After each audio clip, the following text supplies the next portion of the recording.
بشنو از چوہی کایت می کند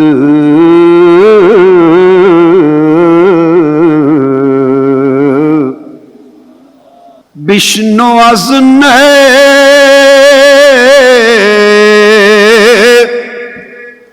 چوہی کایت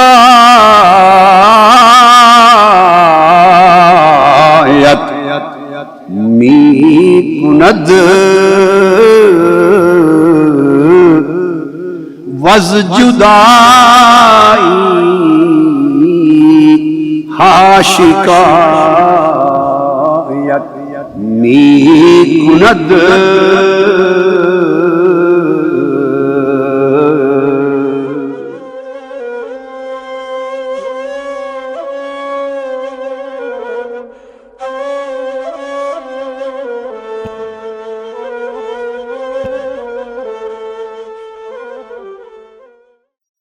نحمده ونصلي ونسلم على سيدنا ومولانا محمد رسوله النبي الأمين المكين الحنين الكريم الرؤوف الرحيم أما بعد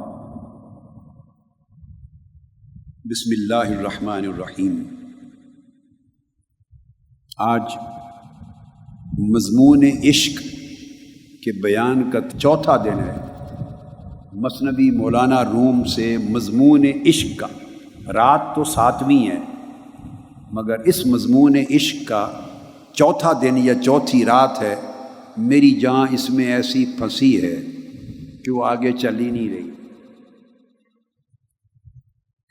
اور کل کا مضمون اور پرسوں کا مضمون میں نے جانا کہ میرے پیارے پیارے بیٹے بیٹیاں بہت روئے یا نہیں؟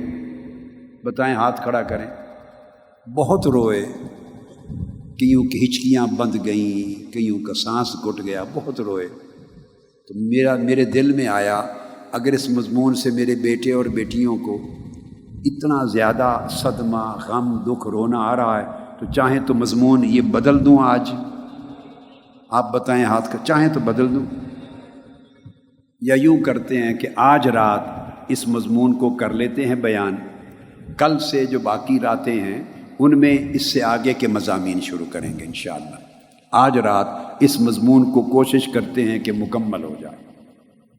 پہلے کچھ وہی مضمون جو چلا آ رہا ہے اس کو، کچھ آگے چند شعر اسی مضمون عشق کے مولانا روم کی مثنوی کے پہلے وہ پڑھ لیتے ہیں اکٹھا، ان کا ترجمہ بتا لیتا ہوں، پھر مضمون پہ ہم گفتگو شروع کرتے ہیں۔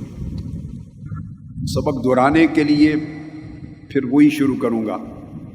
ہر کی راہ جاماز عشق چاک شد،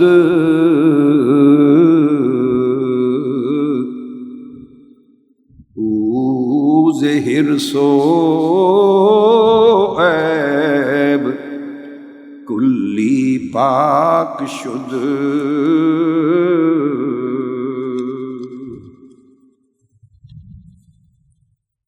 شاد باش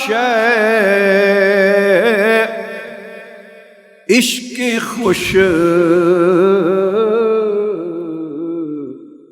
سودائے ماں، اے طبیب جملہ علت ہائے ماں، اے دوائے نخوت و ناموس ماں، اے تو افلاطون و جالینوس ماں، جس میں خاک از عشق بر افلاک شد، کوہ در رقص آمد و چالاک شد، عشق جانے طور آمد عاشقا، طور مستو خر موسیٰ صائقا۔ دو شعر آگے بھی ہیں، پھر میں معنی سمجھا لوں۔ ہر وہ شخص جس نے اپنی نفسانی صفات کا لباس چاک کر دیا عشق سے، نفسانی خصلتوں کا لباس عشق کے ذریعے چاک کر دیا، وہ حرص اور عیب سے کلیتاً پاک ہو گیا۔ پھر فرماتے ہیں اے عشق تو ہمارا کتنا اچھا جنون ہے، اے بڑے اچھے جنون والے عشق تو آباد رہ اور شاداب رہ، تو ہماری تمام بیماریوں کا طبیب اور معالج ہے۔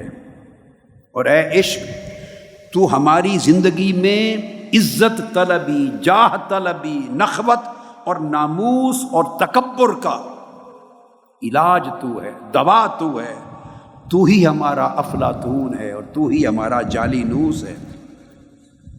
پھر فرماتے ہیں کہ یہ عشق ہی تھا جس کے سبب ایک پیکر بشریت مقدسہ کا ایک پیکر عرش معلیٰ سے ورا عالم لا مکان کے اس کنارے تک جا پہنچا، اور یہ عشق ہی تھا جس نے موسیٰ کو علیہ السلام کو طور پر بلایا اور رب ذوالجلال کی تجلی اتری اور طور رقص میں آ گیا، اور اس عشق کے باعث رقص کر کے طور بھی ہوشیار اور عارف بن گیا۔ اس کے بعد فرماتے ہیں عشق طور کی جان بن گیا۔ اے عاشق تو بھی سن، یہی عشق جبل طور کی جان بنا، اسی عشق نے جبل طور کو مست و بے خود کیا، اور اسی عشق کے حال نے موسیٰ علیہ السلام پر عالم بے ہوشی طاری کر دیا، اور اسی بے ہوشی سے معرفت کا وہ ہوش ملا جو کسی اور کو بدون عشق نہیں ملتا۔ اس کے بعد پھر آگے مولانا روم لکھتے ہیں عشق زندہ در روانو در بسر، یہ اگلے شعر ہیں، ہر دم باشد ز غنچہ تازہ تر۔ یہ آج کا مضمون شروع ہو رہا ہے۔ مولانا روم فرماتے ہیں اے طالب زندہ محبوب سے عشق کر، ہائے ہائے، عشق زندہ در روانو در بسر، جو حی و قیوم ہے، جو زندہ محبوب ہے، اس سے عشق کر، ہر دم باشد ز غنچہ تازہ تر۔ اگر زندہ محبوب سے، جو دائمی زندہ سے عشق کرے گا تو ہر دم تیری جان میں اور تیری بینائی میں ایک غنچے سے بڑھ کر تازگی رکھے گا۔ اگر زندہ محبوب سے عشق کرے گا تو ہر دم تیری جان اور تیری نظر میں، تیری نگاہ میں جو توانائی اور زیبائی اور تازگی بخشے گا زندہ محبوب کا عشق، وہ غنچے کی تازگی سے بھی کہیں بڑھ کے ہوگا۔ یہ مثال کیوں دی؟ اس لیے دی کہ وہ فرماتے ہیں کہ فانی محبوب سے عشق کرو گے میرے عاشقو طالبو، فانی محبوب سے، اس محبوب سے عشق کرو گے جس محبوب نے خود فنا ہونا ہے، تو عشق بھی فنا ہو جائے گا اور تمہاری تازگی بھی فنا ہو جائے گی۔ فانی محبوب کا عشق تمہیں تازگی میں کبھی دوام نہیں دے سکتا، تمہاری تازگی کو ہمیشہ برقرار نہیں رکھ سکتا۔ اس محبوب سے عشق کرو جو ابدی ہے، جو حی و قیوم ہے، جس پر فنا نہیں، اس کے باعث اس کے عشق میں بھی فنا نہ ہوگی، اور جس کے عشق میں فنا نہیں ہوگی اس کی تازگی پر بھی فنا نہیں ہوگی۔ ہر دم اس محبوب سے عشق کرو گے تو تمہارے قلب و باطن پر بہار رہے گی، کبھی موسم خزاں نہیں آئے گا۔ یہاں مولانا روم نے غنچہ، غنچہ سے زیادہ تازگی، غنچہ کا لفظ یوز کیا ہے، اور بڑی ایک لطیف بات شعری صنعت میں بڑی لطیف بات کی ہے۔ شعری صنعت میں کہا غنچے سے بڑھ کر تازگی ملے گی۔ یہ کیوں کہا؟ غنچے کی تازگی معروف ہے، وہ اس لیے کہ غنچہ کس کو کہتے ہیں؟ غنچہ گل نو شگفتہ کو کہتے ہیں۔ واہ واہ واہ، گل نو شگفتہ، وہ پھول جو ابھی کھلا ہی ہو، وہ پھول جو ابھی، وہ کلی جو کھلتی ہے اور پھول بن رہی ہوتی ہے، وہ جو ایک لمحہ یا چند لمحے یا چند دن ہوتے ہیں، اس کلی پر بہار کے دن ہوتے ہیں، وہ شگفتہ ہوتی ہے، کھلتی ہے، اس کو غنچہ کہتے ہیں۔ تو ہوتا کیا ہے؟ اس کو دیکھتے ہی بلبل آتی ہے، اور جب چند دن گزر جاتے ہیں اور بلبل اس کی شگفتگی کو دیکھ کر اس پر شیفتہ ہوتی ہے، اس پر اپنا دل نچھاور کرتی ہے بلبل، لیکن چند دنوں کے بعد وہ گل رانا، وہ کلی جو کھلی تھی گل رانا، وہ افسردہ ہونے لگتی ہے۔ چند دنوں کے بعد اس کا حسن ڈھل جاتا ہے۔ غنچہ پھول میں بدلتا ہے، پھر اس کا حسن کچھ دنوں کے بعد ڈھل جاتا ہے۔ جوں ہی اس کا حسن ڈھلتا ہے وہ گل افسردہ ہوتا ہے۔ جب ڈھلتا ہے تو بلبل بھی اس کا عشق چھوڑ دیتی ہے، وہ پھر کسی نئے غنچے کی تلاش میں جاتی ہے، کوئی نئی کلی کھلے، اس کے حسن پر جوبن اور بہار آئے، بلبل بھی اس کے چکر لگاتی ہے۔ اس طرح غنچے بدلتے رہتے ہیں، افسردگی میں ڈھلتے رہتے ہیں، بلبل اپنا تعلق عشق بدلتی رہتی ہے۔ اس وجہ سے مولانا روم نے کہا، اے بندے اس محبوب زندہ سے عشق کر۔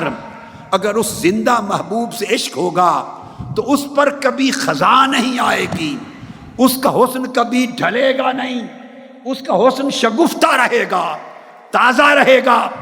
اس لیے تیرے عشق پر بھی کبھی افسردگی نہیں آئے گی۔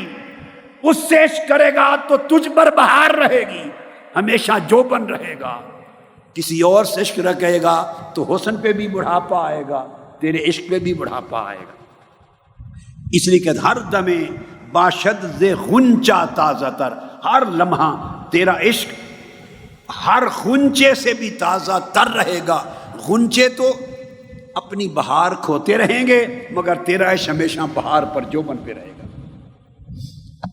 پھر مولانا روم کہتے ہیں، عشق زندہ گزی کو باقی است وز شراب جاں فزایت ساقی است۔ اے طالب، اس زندہ محبوب کا عشق اختیار کر، عشق زندہ گزی، اس زندہ محبوب کا عشق اختیار کر، کیونکہ وہ عشق پھر سدا سلامت رہے گا، اور جو سدا سلامت ہے اس کا عشق تجھے ایسی جاں فضا شراب پلائے گا کہ اس شراب کا نشہ بھی کبھی اترے گا نہیں۔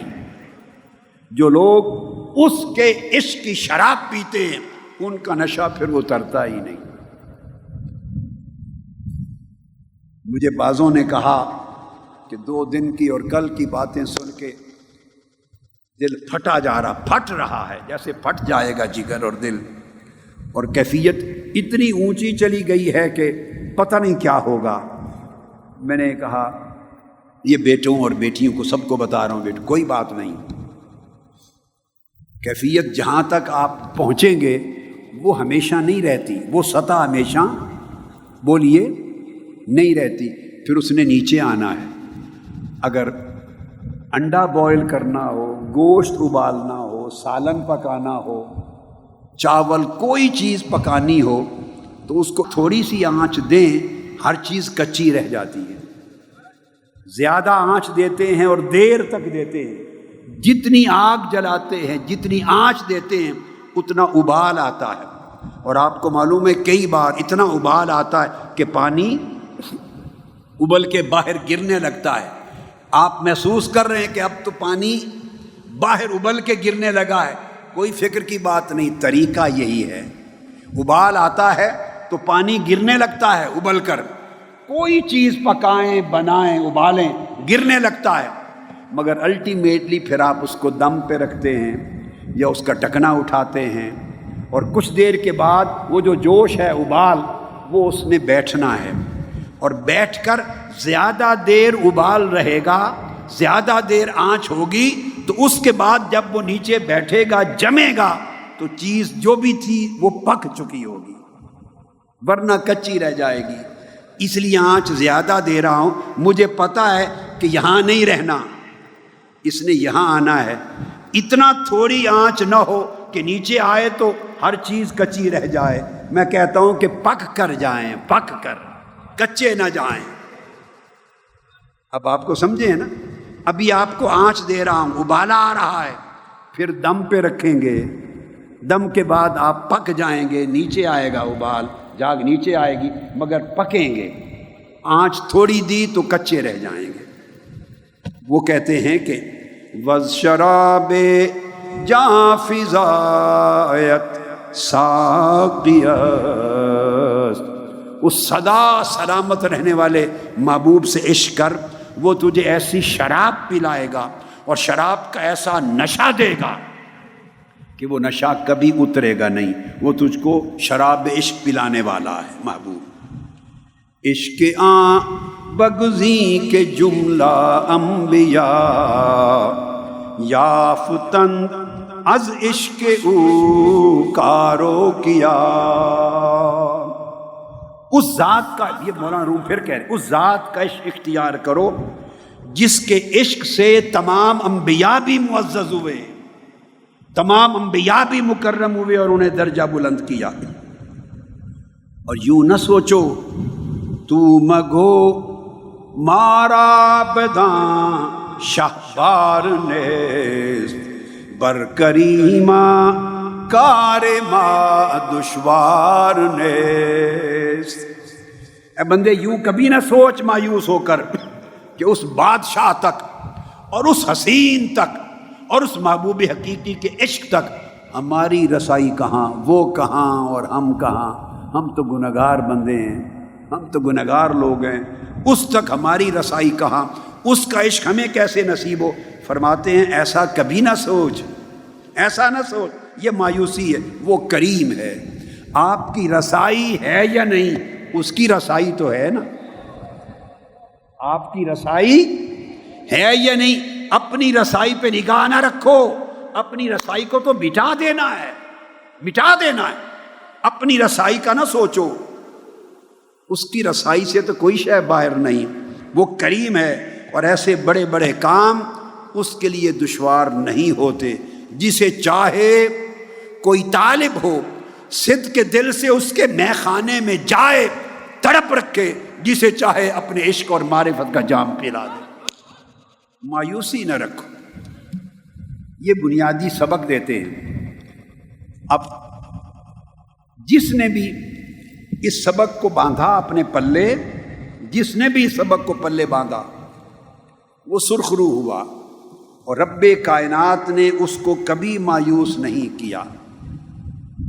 اور پھر جنہوں نے اس کی شراب عشق پی لی، شراب عشق پی لی، اور زندہ اور حی و قیوم محبوب سے ناطہ جوڑ لیا عشق کا، ان کو پھر اس نے شراب الست پلائی، شراب عشق پلائی، اور شراب عشق پلا کے مست و بے خود کر دیا، اور ایسا مست اور ایسا ہوشیار کیا کہ پھر سوائے اس کے کسی اور کی خبر نہ رہی، ایسا باخبر کیا کہ پھر کسی اور سے باخبر نہ رہا، ہر ایک سے بے خبر ہو گیا۔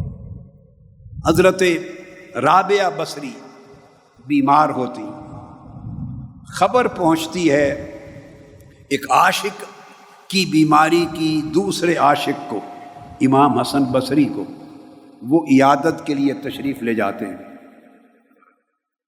اب یہ بتا رہا ہوں کہ حی و قیوم محبوب سے عشق کرو، اس کے نہ حسن پر کبھی خزاں آئے گی نہ تمہارے عشق پر خزاں آئے گی، اور وہ ایسی خبر دے گی، ایسا باخبر بنا دے گی کہ پھر ہر خیر سے بے خبر کر دے گی۔ امام حسن بصری رضی اللہ تعالیٰ عنہ پہنچتے ہیں حضرت رابعہ بصری کے پاس عیادت کے لیے۔ عیادت ہو گئی، جب موقع ملا تو پوچھنے لگے رابعہ اتنا شدت کا بخار ہے، یہ بتا دے یہ بخار ہوا کیسے، اتنی شدت کی تکلیف آئی کیسے؟ حضرت رابعہ بصری نے جواب دیا، یہ جواب ہر ایک کو نہیں دیے جاتے۔ محرم ای ہوش جز بے ہوش نیست، مر زبان را مشتری چوں گوش نیست۔ اس ہوش کا محرم سوائے بے ہوش کے کوئی نہیں ہوتا۔ زبان جو سودا دیتی ہے، جو کچھ بولتی ہے، زبان کے سودے کا خریدار جسم کا کوئی اور عضو نہیں ہوتا سوائے کان کے۔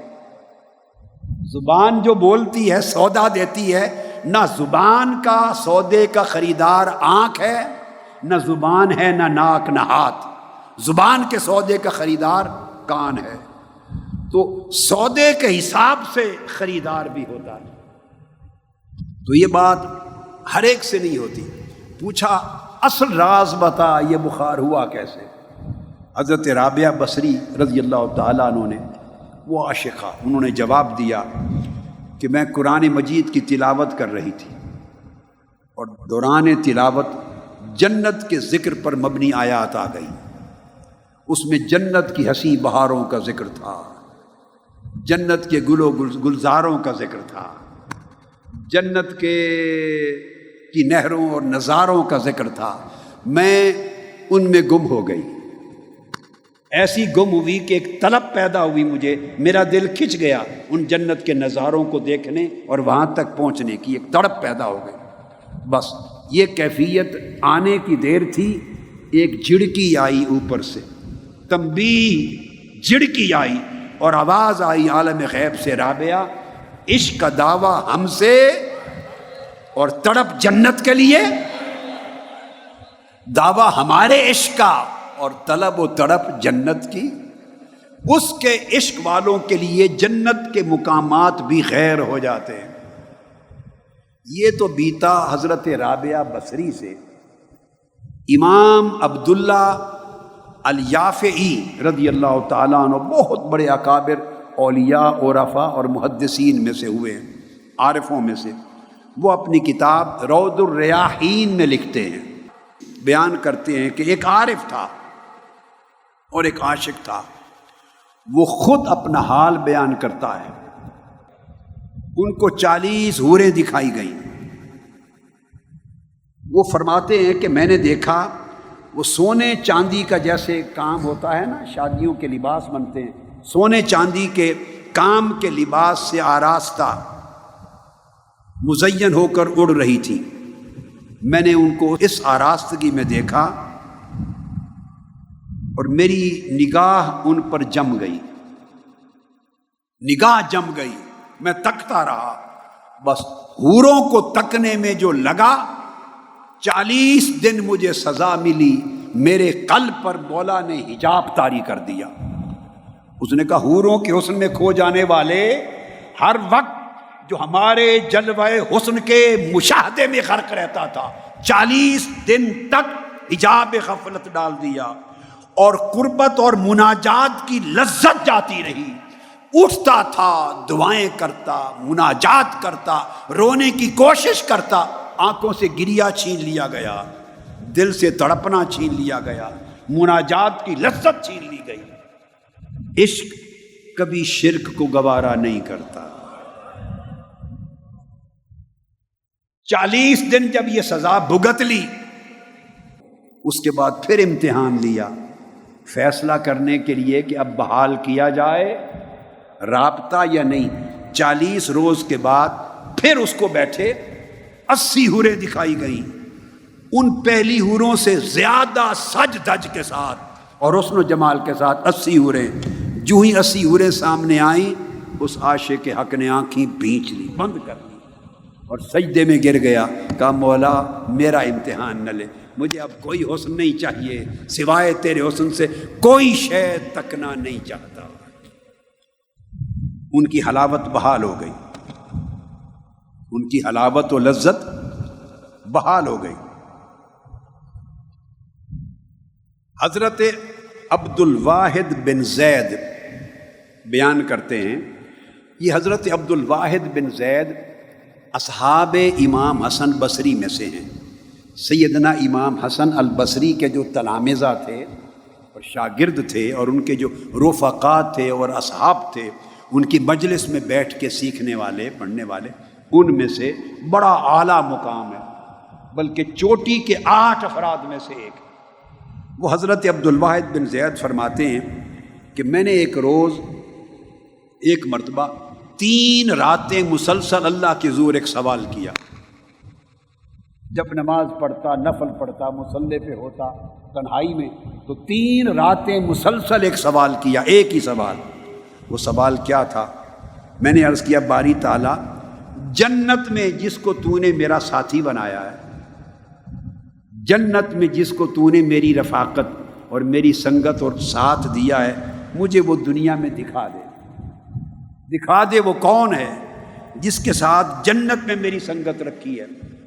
اللہ رب العزت نے اس کے قلب میں القاء کیا، عالم خواب میں بتایا، ہاں عبد الواحد بن زید، جنت میں تیرے ساتھ جس کو جوڑ دیا ہے اس کا نام ہے میمونہ سودا،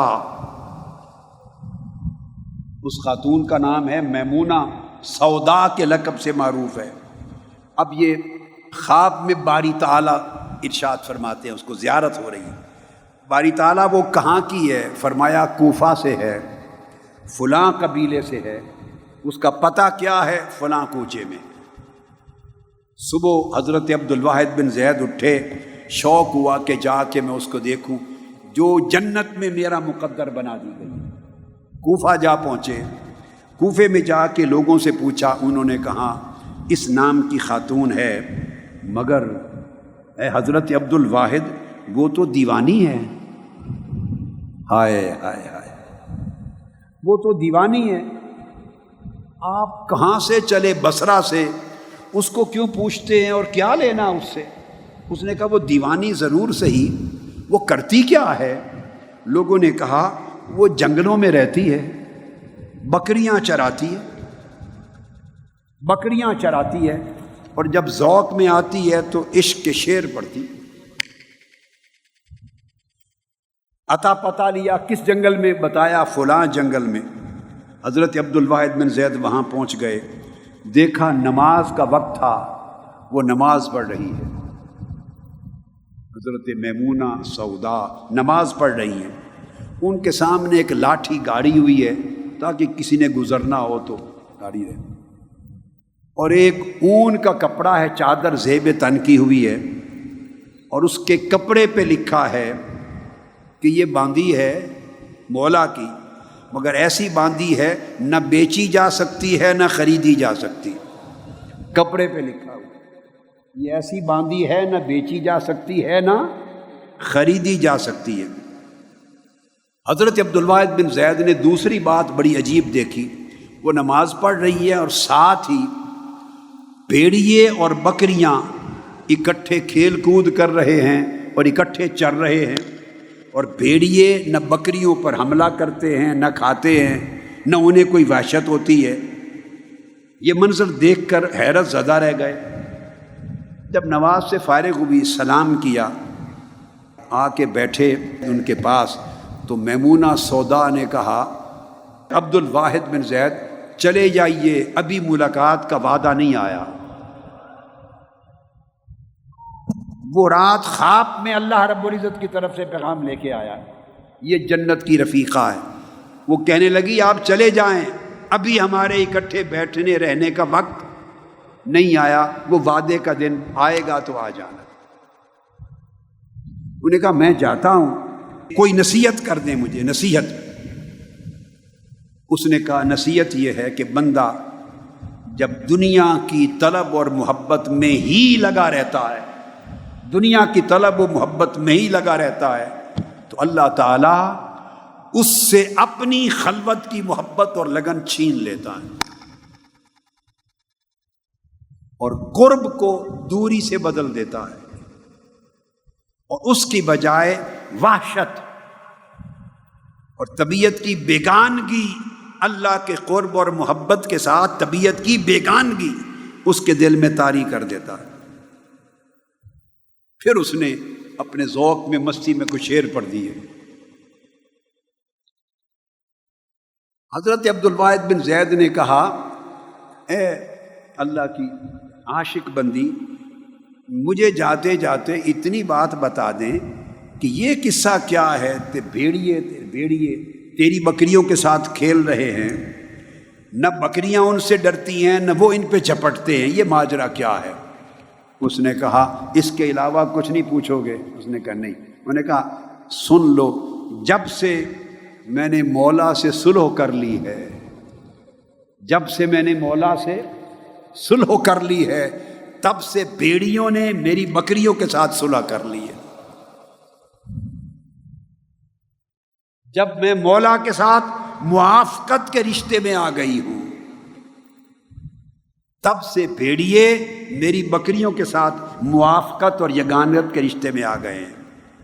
اس کا مطلب یہ ہے من کان للہ کان اللہ لہ، جو بندہ اللہ کا ہو جائے اور اللہ کے عشق کا شراب کی شراب پی لے اور اللہ کے ساتھ اپنے دل کی لو لگا گئے اور دل کے خلوت کدے کو ہر غیر کے خیال، طلب اور چاہت سے خالی کر دے اور جڑ جائے اس کے بن کی تار اس مولا کے عشق کے ساتھ، اللہ پاک دنیا کو اس کی موافقت میں پا ڈال دے۔ لوگ اس کے پیچھے آتے ہیں، لوگ اس سے محبت کرتے ہیں، لوگ اس کی تلاش کرتے ہیں، اور بیگانہ اس کے اپنے جاننے والے بن جاتے ہیں، اپنے بن جاتے ہیں۔ یہ تعلق اللہ پاک کے عشق کی برکت سے نصیب ہو جاتا ہے۔ حضرت ذوالنون مصری رضی اللہ تعالیٰ عنہ فرماتے ہیں کہ مجھے میرے کچھ احباب نے، اولیاء، عارفوں نے، عاشقوں نے بتایا، کچھ احباب نے، کہ مصر میں قاہرہ کے قریب، قاہرہ جو کیپٹل ہے، قاہرہ کے قریب مصر میں ایک کوہ مقتم ہے، جبل مقتم۔ اس جبل مقتم کی غاروں میں ایک اللہ کی بندی، ایک اللہ کی عاشقہ رہتی ہے، اور اس کا عالم عشق عجیب ہے۔ حضرت ذوالنون مصری کہتے ہیں میں اس کی زیارت کے لیے اور اس سے عشق کا سبق لینے کے لیے اور اس کے احوال جاننے کے لیے چل پڑا۔ میں جب وہاں گیا بہت تلاش کیا، وہ تو نہیں ملی، مگر کچھ اور عابد زاہد لوگ، عبادت گزار لوگ مل گئے۔ میں نے ان سے پوچھا اس عاشقہ کا، اس دیوانی کا جو عشق الہی میں دیوانی ہو گئی۔ انہوں نے کہا ذوالنون کیا بات ہے، داناؤں سے بھاگتے ہو اور دیوانوں کو تلاش کرتے ہو؟ انہوں نے کہا داناؤں سے بھاگتے ہو، دیوانوں کو تلاش کرتے ہو؟ اس نے کہا میں آیا ہی دیوانے کی تلاش کے لیے، مجھے پتہ بتا دو۔ انہوں نے کہا جائیں اس سمت، آگے ایک بڑا سا پتھر آئے گا، وہ پتھروں کی کسی چٹان پر بیٹھی ہوگی۔ حضرت ذوالنون پہنچ گئے۔ اب جب وہاں پہنچے، سلام کیا، سلام کا جواب دیا، تو وہ کہتی ہے ذوالنون تمہیں دیوانوں سے کیا کام؟ وہ ان سے سن کے آئے ہیں لفظ، تمہیں دیوانوں سے کیا کام؟ آپ کہنے لگے آپ کیسے دیوانی ہیں، آپ کس طرح دیوانی ہو گئی؟ اس نے کہا ابھی سن کے نہیں آئے، لوگ مجھے دیوانہ کہتے ہیں، سن کے نہیں آئے ہو۔ اس نے کہا کس شے نے تجھے دیوانہ بنا دیا، کس شے نے تجھے اس حال پر پہنچا دیا؟ اب اس نے جواب دیا، مولا کے عشق نے دیوانہ بنا دیا اور اس کی شوق ملاقات نے مجھے حیرت زدہ بنا دیا اور اس کو پا لینے میں مجھے ہر وقت کے لیے تڑپا کے رکھ دیا۔ اس کی دریافت نے، اس کو پا لینے میں، معرفت نے، اس کے عشق نے دیوانہ بنا دیا، اس کے شوق ملاقات نے مجھے حیران و متحیر کر دیا، ہر شے سے بیگانہ کر دیا۔ عشق نے اس کا دیوانہ کر دیا اور اس کے شوق ملاقات نے مجھے ہر شے سے بیگانہ کر دیا، اور اس کی معرفت جب سے ملی، اس کی معرفت نے مجھے تڑپا دیا۔ اب میں جنگلوں، صحراؤں اور غاروں میں صبح و شام تڑپتی پھرتی ہوں۔ انہوں نے کہا، محبت قلب میں ہوتی ہے اور شوق لقاء ملاقات کا شوق فؤاد میں ہوتا ہے، اور معرفت اس کی پہچان سر میں ہوتی ہے۔ ذوالنون مصری کہتے ہیں، میں نے پوچھا کہ کیا قلب اور فؤاد الگ الگ چیزیں ہیں، دو الگ چیزیں ہیں؟ اس نے جواب دیا، ہاں، قلب اور شے ہے، فؤاد اور شے ہے۔ قلب کو جو نور ملتا ہے اس نور قلب کو فؤاد کہتے ہیں۔ ترجمے میں فؤاد کا معنی بھی دل لکھا جاتا ہے، مگر دل کے اندر ایک دل ہے۔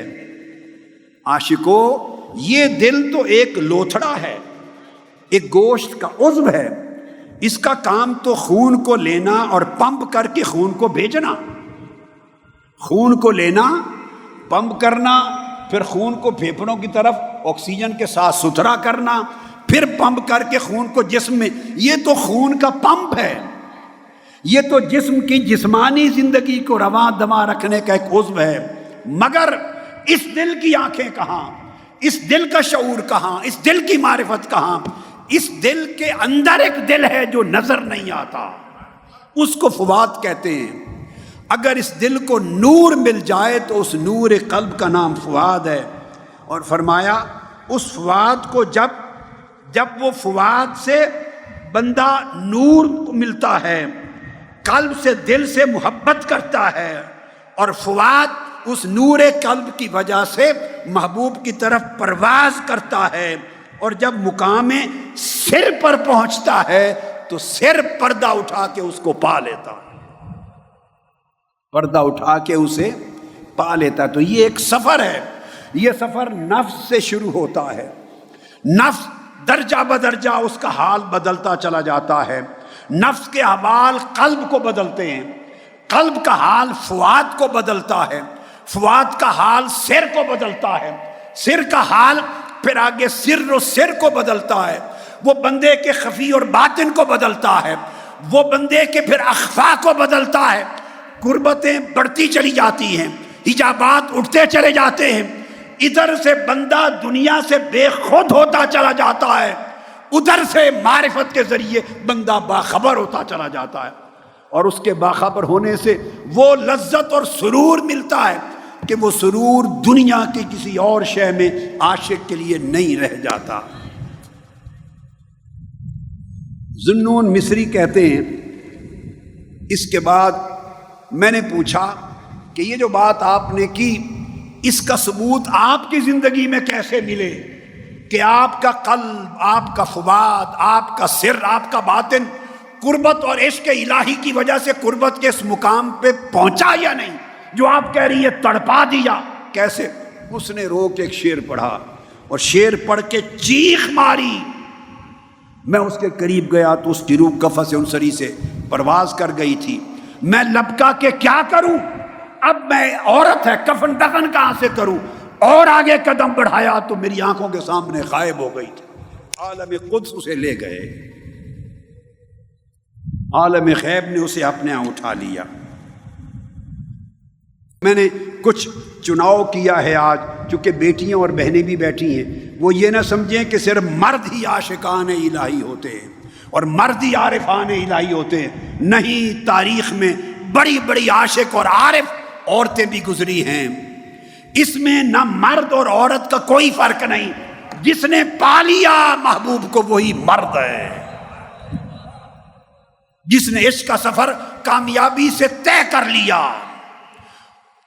لیا اور اس کے صدق کو دیکھ کر جس سے محبوب نے اپنے چہرے کا پردہ ہٹا دیا وہی مرد ہے۔ تو میں نے ان کے لیے آج کچھ چنا۔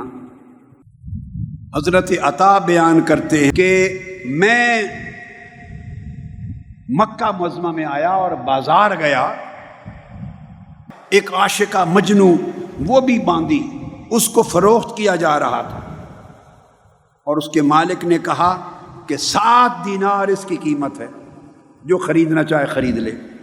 میں 7 دینار دے کے خرید کے گھر لایا، اور گھر لا کے میں نے دیکھا یہ رات اس کی کیسے گزرتی ہے۔ وہ رات مصلے پہ گئی اور رونے لگی، اور رو رو کے اس کا دم گھٹنے لگا۔ میں اندھیرے میں سننے لگا کہ کہتی کیا ہے۔ وہ اپنے رب سے مخاطب تھی، رب سے، اور کہہ رہی تھی اے مولا تجھے اس محبت کی قسم جو تجھ کو مجھ سے ہے، تجھے اس محبت کی قسم جو تجھے مجھ سے ہے، مجھ پہ رحم کر، میرے حال پہ رحم کر۔ میں سنتا رہا تو میں سمجھ گیا کہ یہ واقعی دیوانی ہے، لیکن میں نے چاہا کہ میں اسے سمجھا دوں۔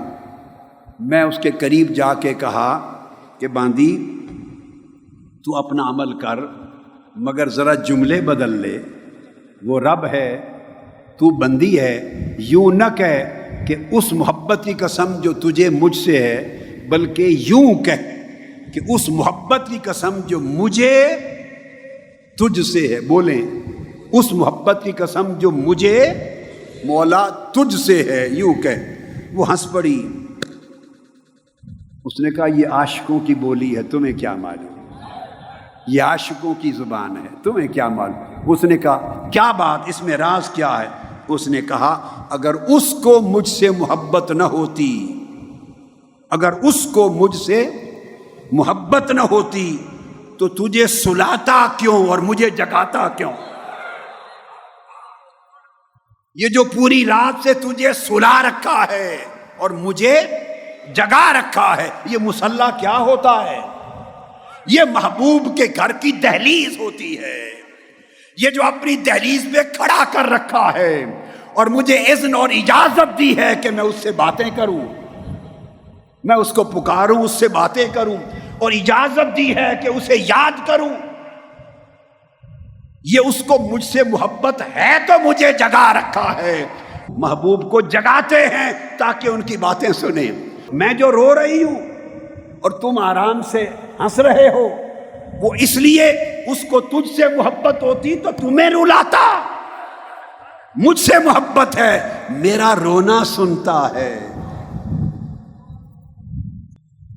اپنے دیوانوں کے نالوں سے وہ خوش ہوتے ہیں، اپنے دیوانوں کے نالوں سے وہ خوش ہوتے ہیں، پس دیوار سنا کرتے ہیں شیون ان کا۔ جب اس کے عاشق ہو جاتے ہیں پھر عاشقوں کا رونا سنتا ہے، عاشقوں کی مناجات سنتا ہے، ان کا شیون سنتا ہے، اس سے خوش ہوتا ہے، اس کی آواز سن کر اس کو مزہ آتا ہے، اس کی رحمت اس کی محبت جھومتی ہے۔ وہ کہتے ہیں کہ میں نے عرض کیا کہ اب آج سے تم مالک ہو، مجھے درس دیا کرو، میری تربیت کیا کرو۔ حضرت ابو بکر شبلی فرماتے ہیں کہ میں نے راستے میں ایک مجنو کو دیکھا، عاشق کو دیکھا۔ دیکھیے اولیاء نے، محدثین نے، بزرگوں نے کتابیں لکھی ہیں، یہ کوئی مضمون بعض لوگ جو اس ذوق کے نہیں اور جن کو اس سودے کی خبر نہیں، وہ یہ نہ سمجھیں کہ یہ کوئی من گھڑت چیزیں نہیں۔ مثلا یہ کتاب امام ابن الجوزی کی ہے، امام ابن الجوزی، اور اس کتاب کا نام ہے بحر الدموع، آنسوؤں کا دریا، آنسوؤں کا دریا۔ یہ کتاب ابھی ادھر موجود نہیں تھی تو میں نے آج ہی آپ کو صرف دکھانے کے لیے، تاکہ شناسا کراؤں آپ کو ان چیزوں کے ساتھ، یہ میں نے کمپیوٹر سے مکتبہ شاملہ سے پرنٹ کروائی۔ اور علامہ ابن الجوزی بہت بڑے محدث اور فن جر و تعدیل کے بڑے استاد اور امام ہیں، اور بڑے سخت گیر ہیں۔ عام کسی صوفی کی کتاب نہیں ہے، وہ لکھتے ہیں بحر الدموع، آنسوؤں کا دریا۔ یہ ایک اور امام ہیں، اور امام ابن الجوزی حضور سیدنا غوث العظم کے زمانے کے 5ویں 6ٹھی صدی ہجری کے محدث ہیں۔ یہ ایک اور ہے امام ابو القاسم حسن بن محمد النیساپوری، یہ 4تھی صدی ہجری کے حضور داتا گنج بخش سے بھی پہلے کے زمانے کے امام ہیں۔ 406 ہجری میں وفات ہے ان کی، 406 ہجری میں، جو ائمہ حدیث کا دور ہے۔ ان کی کتاب ہے اتنی بڑی، اس کا نام ہے عقلاء المجانین، عقلاء المجانین، دیوانوں میں جو فرزانہ ہوئے۔ کیا؟ جو دیوانوں میں فرزانہ ہوئے، یعنی وہ دیوانے جو بے خبر ہو کے باخبر ہوئے، اس کتاب کا نام ہے، جو بے خبر ہو کے باخبر ہوئے، بے ہوش ہو کر ہوش مند ہوئے، جو دنیا کی نگاہ میں بے ہوش تھے اور عشق کی بستی میں ہوش مند تھے۔ یہ امام ابو القاسم حسن بن محمد بن حبیب النیساپوری، بڑی بڑی کتابیں۔ امام ابن رجب الحنبلی کی کتاب الرقۃ والبکاء، یہ امام یافعی کے حوالہ جو دے رہا ہوں، روض الریاحین، بڑی کتب ایک طویل۔ اور یہ جو کتاب میں نے عقلاء المجانین بتائی، عاشقوں دیوانوں میں فرزانہ، امام ابن حجر عسقلانی اپنی اسانید اور اسبات میں لکھتے ہیں کہ میں نے اپنی شیوخ سے یہ کتاب پوری سند کے ساتھ پڑھی، عقلاء المجانین، دیوانوں میں فرزانہ۔ چونکہ ہمارا تعلق کٹ گیا ہے مضامین عشق سے، ہم روکھے لوگ، روکھی طبیعتیں، روکھا زمانہ، روکھا علم، اس میں عشق کی نمی نہ رہی، ہمیں سمجھ نہیں رہی ان موضوعات۔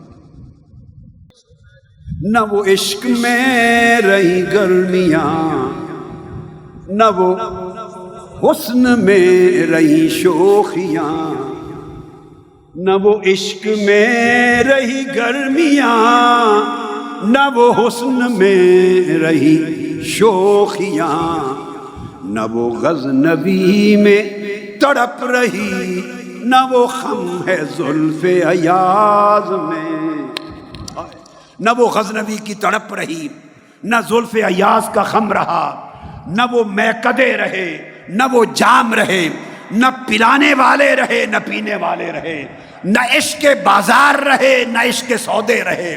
ہم روکھے ہو گئے، ہماری طبیعتوں کے روکھے پن نے دین کی معرفت ختم کر دی، مولا سے تعلق ختم کر دیا۔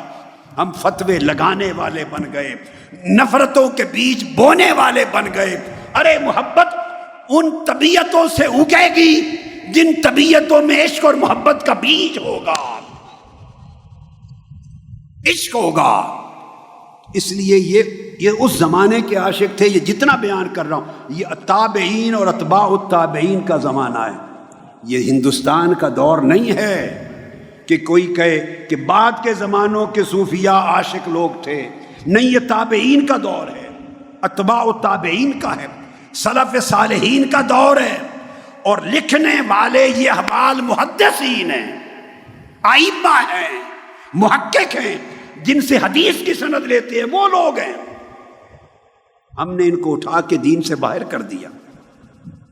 وہ فرماتے حضرت ابوبکر شبلی نوجوان دیکھا، لوگ پتھر مار رہے تھے بچے اور لہو لہان کر دیا تھا اس کا جسم۔ میں نے کہا آگے بڑھ کر، کل یا پرسوں میں نے بتایا تھا حضرت ذوالنون مصری کا، آج دوسرا واقعہ ابوبکر شبلی کا۔ وہ زمانہ تھا ہر شہر میں کئی مجنوں ملتے تھے، ہر شہر میں گلی گلی کے بعد کوئی عاشق ملتا تھا، لوگ اس کے طور اتوار دے کر مجنوں سمجھتے، پاگل سمجھتے، کیونکہ اس کے احوال سمجھ میں نہیں آتے تھے۔ میں نے پوچھا کیوں مارتے ہو؟ کہتے کافر ہے، کفر کی باتیں کرتا ہے۔ میں اس کے پاس گیا، اس نے کہا کیا کفر کی باتیں کرتے ہو جوان، کیا کفر کی؟ اس نے جواب دیا، خیالک فی عینی وذکرک فی فمی ومثواک فی قلبی فأین تغیب۔ اس نے کہا مست اور بھاگ گیا، کہا محبوب کا خیال میری آنکھوں میں ہے، ذکر اس کا ہر وقت میری زبان پر ہے، رہتا میرے دل میں ہے، پھر بھی غیب ہے میری آنکھ سے۔ اس کا ہر وقت خیال میری آنکھ میں ہے، اس کا ذکر میری زبان پر ہے، اس کا بصیرہ ہر وقت میرے دل میں ہے، پھر بھی لوگ کہتے ہیں کہ مجھ سے غیب ہے۔ اگر کوئی رب کو دل میں بصیرہ اس کا بنا لے تو پھر وہ بندے سے غیب نہیں ہوتا۔ پھر حضرت ذوالنون مصری فرماتے ہیں کہ میں انطاکیہ گیا، ذوالنون مصری انطاکیہ، اس کے پہاڑ پر جا رہا تھا، وہاں پھر عشق الہی کی ایک دیوانی ملی، عشق الہی میں دیوانی ملی، نظر پڑی، میں نے سلام کیا، اور سلام کا جب انطاکیہ کے پہاڑوں پر مجھے جواب دے کے کہا ذوالنون ہو؟ میں نے کہا تم تو انطاکیہ کے پہاڑوں پر، انطاکیہ ترکی میں ہے، انطاکیہ کے پہاڑوں پر یعنی شام اور ترکی کے درمیان سرحدوں میں ہے، تمہیں میری پہچان کس طرح ہوئی؟ آپ کی میری ملاقات ہی کبھی نہیں ہوئی۔ اس نے کہا جن کا تعلق مولا کے ساتھ عشق اور معرفت کا ہو جاتا ہے وہ آپس میں بھی پہچان رکھتے ہیں۔ اس نے پوچھا، ذوالنون مصری سے پوچھا، آپ بھی عاشق ہیں؟ اے ذوالنون مصری، آپ ملے ہیں تو ایک سوال کا جواب دے دیں، سخاوت کسے کہتے ہیں؟ سخاوت کسے کہتے ہیں؟ حضرت ذوالنون مصری نے کہا کہ سخاوت کسی غریب کی پرورش کرنا، اس کو عطا کرنا، اس کو دینا، جھولی بھر دینا، حاجتوں کی کفالت کرنا، مال لٹا دینا، یہ سخاوت ہے۔ اس نے کہا یہ نہیں پوچھتی، یہ تو دنیا کی سخاوت ہے، روح کی سخاوت بتائیے، روح کی سخاوت کیا ہے جسے دین میں معتبر سمجھا جائے؟ روح کی سخاوت۔ آپ نے فرمایا، ذوالنون مصری نے، آپ نے جواب دیا، روح کی سخاوت یہ ہے کہ بندہ مولا کی اطاعت میں مست ہو جائے، غرق ہو جائے، اور اسے منانے کی صحیح اور جد و جہد میں لگا رہے، اور اس کو منانے کی جد و جہد میں صحیح میں کوشش کرتا رہے یہاں تک کہ اس کے قلب پر تجلی ہو جائے، اور جب تجلی ہو اس وقت وہ دامن مراد اللہ کے حضور پھیلائے، اس وقت طلب کرے، تو جو طلب کرے گا عطا ہوگا، اس کو سخاوت کہتے ہیں۔ وہ ہنس پڑی، انہوں نے کہا ذوالنون یہ کیفیت 20 سال سے ہے میری، 20 سال سے قلب پر اطاعت میں غرق ہوں، عبادت میں غرق ہوں، طاعت میں غرق ہوں، ریاضت میں غرق ہوں، سعی اور مجاہدہ میں غرق ہوں، 20 سال سے اس کے حسن کی تجلیات قلب پر گر رہی ہیں، ہر لمحہ تجلی گرتی ہے، تو اس تجلی کے لمحے پر جو مانگنا جس کو آپ سخاوت کہتے ہیں، 20 سال میں اس لمحے پر کھڑی ہوں، ارادہ ہوتا ہے کہ کچھ مانگ لوں، 20 سال سے ارادہ بنتا ہے کہ کچھ مانگ لوں، مگر پھر شرم آ جاتی ہے کہ اس مانگ کر اس برے مزدور کی طرح نہ ہو جاؤں جو مزدوری کرتا ہے اور مالک سے اجرت مانگ لیتا ہے، جو مزدوری کرتا ہے اور اجرت مانگ لیتا ہے، اس کی محبت میں تعظیم اور جلال اتنا ہے کہ تجلی 20 سال سے ہو رہی ہے دل پر، مگر مانگنے سے شرم آتی ہے، مانگا نہیں ہے۔ عشق کا جب تعلق ہوتا ہے تو کیفیت پھر یہ ہوتی ہے۔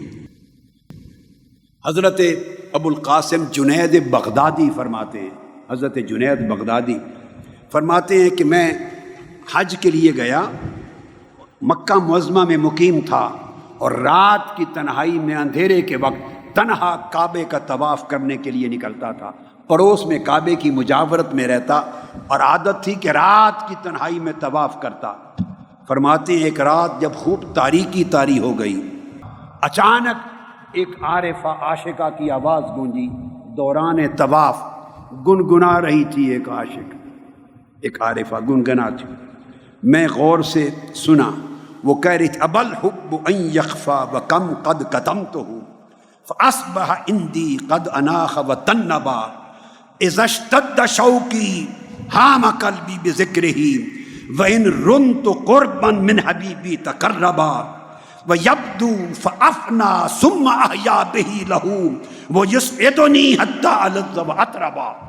وہ گنگنا رہی تھی لے میں اور کہہ رہی تھی کہ میں نے اپنی محبت اور عشق کو بڑا چھپایا، مگر اب عشق اس مقام پر آ گیا ہے کہ میرے محبوب اب عشق چھپتا نہیں، اس نے چھپنے سے انکار کر دیا ہے، اور تیری ملاقات کا شوق محبوب اتنا بڑھ گیا ہے کہ میں حیرت کے سمندروں میں غوطہ زن ہو گئی ہوں، اور جب اپنے دوست تیرا قرب کا ارادہ کرتی ہوں تو تو اپنی دولت قرب سے محروم نہیں کرتا، تو بھی ہر لمحہ مجھے اپنے قریب سے قریب تر کرتا چلا جاتا ہے۔ اے محبوب، جب تو اپنے حسن کی تجلی میرے دل پہ ڈالتا ہے تو میں تیرے حسن کی تجلی میں فنا ہو جاتی ہوں، اور فنا ہو کر پھر تو مدد کرتا ہے، مجھے زندہ کر دیتا ہے۔ میں تیری تجلی میں پھر فنا ہوتی ہوں، پھر تو زندہ کرتا ہے، اس طرح جیتی ہوں مرتی ہوں، ہر لمحہ میرے تیرے ساتھ اس شکل میں گزرتا ہے۔ جب وہ یہ کہہ رہی تھی، حضرت جنید بغدادی کہتے ہیں میں اس کے قریب ہوا، میں نے عرض کیا کہ یہ کعبے کے طواف میں اللہ کے گھر میں ایسے شعر گنگنا رہی ہو، ایسا کلام پڑھ رہی ہو۔ اس نے کہا خوف نہیں ہے اللہ کا، حضرت جنید بغدادی نے کہا۔ وہ عارفہ جواب دیتی ہے جنید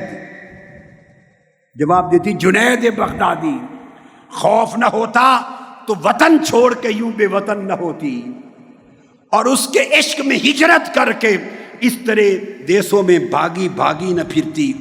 اسی کے عشق نے مجھے حیران بنا رکھا ہے۔ پھر اس نے پوچھا جنید ایک جواب دے دو، اللہ کے خوف کی بات سنانے والے، جنید بتاؤ یہاں کیا کرنے آئے ہو؟ اس نے کہا طواف کرنے آیا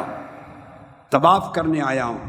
اس عارفہ نے پوچھا کس کا طواف کرتے ہو، بیت اللہ کا یا اللہ کا؟ بیت اللہ کا یا اللہ کا؟ اللہ کے گھر کا طواف کرتے ہو یا اللہ کا طواف کرتے ہو؟ حضرت جنید بغدادی فرماتے ہیں میں نے جواب دیا بیت اللہ کا طواف کرتا ہوں، بیت اللہ کا۔ اس نے اپنا چہرہ آسمان کی طرف کر دیا، چیخ ماری، اور چیخ مار کے کہنے لگی اللہ مولا تیری بھی کیا شان ہے، ایسے بندے بھی تو نے پیدا کیے کہ ان کو زندگی بھر اپنے گھر کے طواف میں لگا رکھا ہے، اور تیرا کرم کہ تو نے گھر کی بجائے اپنے طواف میں زندگی گزار رکھی ہے۔ دیکھیے زہد، عبادت، طاعت کی زندگی بیت اللہ کے طواف تک بندے کو لے جاتی ہے، مگر اس میں اگر عشق لگ جائے تو عشق اپنے حال میں رب ذوالجلال کے جلوہ حسن کے طواف میں عاشق کو مگن رکھتا ہے۔ وہ جب بیت اللہ کا طواف کرتا ہے تو جسم اس کا بیت اللہ کے طواف میں مصروف ہوتا ہے، مگر روح اپنے محبوب حقیقی کے حسن کے طواف میں مصروف ہوتی ہے۔ اس کی نگاہ ایک لمحہ بھی عاشق کی نگاہ محبوب حقیقی کے جلوہ حسن سے ایک طرف نہیں ہوتی۔ یہ سب نے جو بڑے بڑے اکابر اولیاء نے بیان کیے یا اپنے اوائل زمانوں کے واقعات بیان کرتے ہیں اپنی مجلسوں میں کہ میں جب چھوٹا تھا تو یہ ہوا، نوجوان تھا تو یہ دیکھا، اوائل زمانہ تھا تو یہ سنا، اپنے واقعات بیان کرتے ہیں۔ اور بڑے لوگ اپنے اوائل زمانے کے واقعات بیان کرنے میں جھجک محسوس، یہ ان کا بڑا پن ہوتا ہے، وہ سبق دیتے ہیں تاکہ سفر کرنے والے بھی ان مرحلوں سے گزریں، ان منازل کو سیکھیں۔ ذوالنون مصری فرماتے ہیں، مناجات میں عرض کرتے، اے میرے اللہ مجھے ان لوگوں میں شامل کر جن کی روحیں عالم ملکوت میں حیران رہتی ہیں میرے مولا، اور وہ لوگ جن کے لیے عالم جبروت کے حجابات تو نے کھول دیے ہیں، اور وہ لوگ جو بحر لاہوت میں غوطہ زنی کرتے ہیں اور تیرے قرب کے باغ میں بستان میں گشت کرتے رہتے ہیں اور توکل کی کشتی میں سوار ہیں، اور ہوائے عشق کے ساتھ ان کی کشتی چل چل کے ساحل اخلاص تک پہنچتی ہے، اور جب ساحل اخلاص تک پہنچتے ہیں تو اغیار کے وطن چھوڑ دیتے ہیں اور تیری رضا کے دیار میں آباد ہو جاتے ہیں۔ ان لوگوں میں شامل کر جو پردیسی بن گئے ہیں، خیر کی محبت سے دنیا کی چاہت اس دیس کو چھوڑ دیا ہے، جاہ و منصب کی طلب کا دیس چھوڑ دیا ہے، اس دنیا کے غم اور نفع نقصان کے فکر کا دیس چھوڑ دیا ہے، دنیا کے لالچ کے دیس کو چھوڑ کر پردیسی ہو گئے ہیں، اور کہاں آباد ہو گئے ان کے من؟ تیری رضا، تیری قربت تو تیری محبت کے شہر میں آباد ہو گئے، وہ خیمہ زن ہو گئے ہیں تیری محبت کے شہر میں، تیری قربت کے شہر میں۔ وہ دعا کرتے کہ مولا ان لوگوں میں شریک کر۔ حضرت مالک بن دینار فرماتے ہیں کہ میں حج بیت اللہ کے لیے جا رہا تھا، حج بیت اللہ کے لیے، حضرت مالک بن دینار، اس دوران ایک جوان ملا، میرے بیٹو ہاتھ کھڑا کرو نا، عاشقو، اب ہاتھ نیچے کر لو، ایک جوان ملا۔ میں نے آپ کو کل بھی کہا تھا، جوانی یہی عمر ہے جو مستانہ کر دے گی، یہی عمر ہے جو شراب عشق پلا دے گی، یہی عمر ہے جو نشہ چڑھا دے گی، اور اس عمر کا چڑھا ہوا نشہ پھر بڑھاپے تک اترتا نہیں ہے، آپ کا مددگار ہوتا ہے، ساتھ چلتا ہے۔ میں آپ کو قسم کھا کے کہتا ہوں، دنیا میں کوئی حسن ایسا نہیں رکھا جو اس کے حسن کے برابر لذت دے سکے، دنیا میں کوئی عیش ایسی نہیں رکھی جو اس کی قربت کے برابر عیش دے سکے، دنیا میں کوئی راحت ایسی نہیں رکھی جو اس کے عشق اور محبت کے تعلق کے برابر راحت جاں دے سکے۔ تم نے یہی کچھ چکھا ہے، بڑا سمجھتے ہو، لات مارو، لات مارو، دنیا بھی فانی ہے، دنیا کے حسن بھی فانی ہے، دنیا کی چاہتیں بھی فانی ہے، فانی سے عشق نہ کرو، باقی سے عشق کرو، تمہیں بھی باقی بنا دے گی، تمہیں بقا دے دے گی، مر کے بھی جیتے رہو گے، مر کے بھی جیتے رہو گے، آنکھیں بند کرو گے مگر نظر آئے گا، سو گے مگر سونے میں بیداری ہوگی، دور ہوگے مگر دوری میں قربت ہوگی، پڑھا نہیں ہوگا نہ پڑھ کے بھی علم ہوگا، اس سے عشق کرو، دروازے کھل جائیں گے، حجابات اٹھ جائیں گے، دوریاں ختم ہو جائیں گی، قربتیں بلائے گی۔ اللہ پاک فرماتے ہیں حدیث قدسی میں، میری طرف کوئی شخص چل کے آئے میں اس کی طرف دوڑ کے جاتا ہوں، کوئی ایک بالشت بڑھے میں گز کے برابر بڑھتا ہوں۔ اے بندے اور میرے جوان بیٹو عاشقو، اس مولا سے عشق کر کے دیکھو، دیکھو عشق لذت کیا دیتی ہے، دنیا سے کتنا بیگانہ کرتی ہے، کتنا بے نیاز کرتی ہے، سارے فکر چھین لے گا عشق، یہ ہر وقت کے فکر، ہر وقت کے گورکھ دھندے، پریشانیاں، اذیتیں، دکھ درد ختم کر دے گا، اور پھر یہ کہ عشق آپ کو وہ سیرابی دے گا، کبھی پیاس نہیں لگے گی۔